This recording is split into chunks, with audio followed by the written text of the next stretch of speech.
Alright, let me take you back a couple of years. Vine and Musical.ly were still popular, Dan2DM and Stampy were still in their prime, and an 8-year-old me was probably playing on his iPad, playing Roblox. Man, I loved that game when I was a kid. And I still do.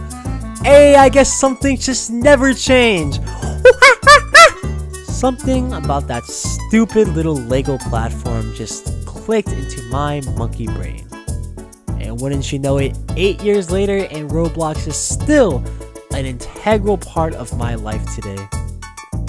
Some of the greatest memories I've had came from Roblox. Some of my greatest friends too. You see, Roblox is a global platform, which means I've played with idiots all across the world.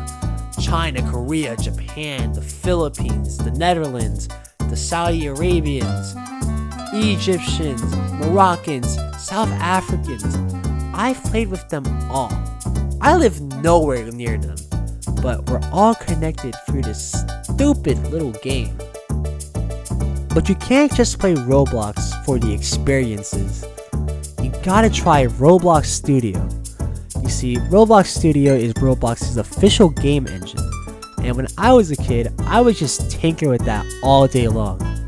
Did I have any coding experience? No. Did I know how to make a game? No. But I was still able to make the most god-awful games known to man.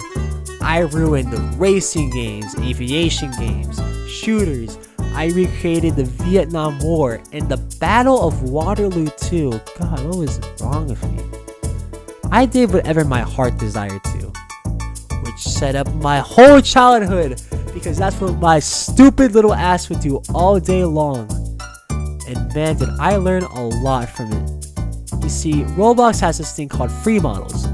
Free models have code inside of it, and I was able to access that code, and I would just spend days trying to figure out what that code meant. Well, little me, that's called analyzing. That's a skill I use in the real world today.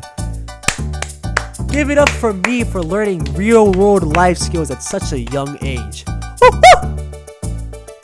But let's just say I wasn't a complete imbecile and I actually knew how to code, script, and I actually wanted to put time and effort into a project. Well, I could have made a pretty decent game, but more importantly, I could have gotten paid. You know how much of a flex that would have been for my parents? Your son, he played a video game, but my son created a video game, so my son is better. Well, at least I can use the skills from that to do some other passions, like computer science.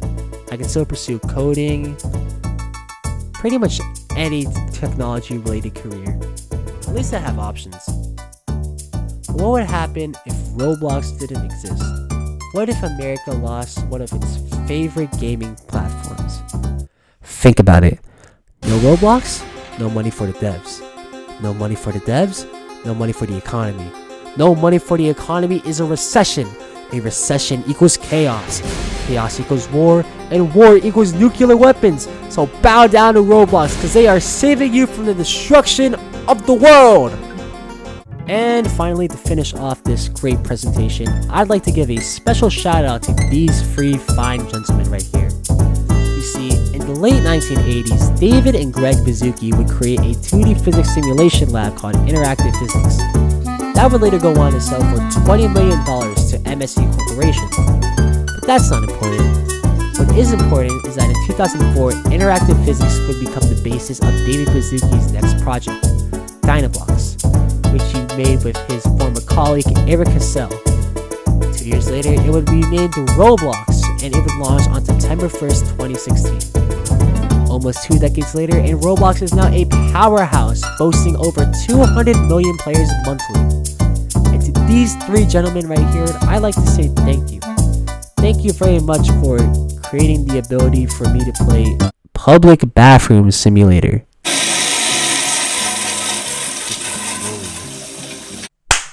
The end!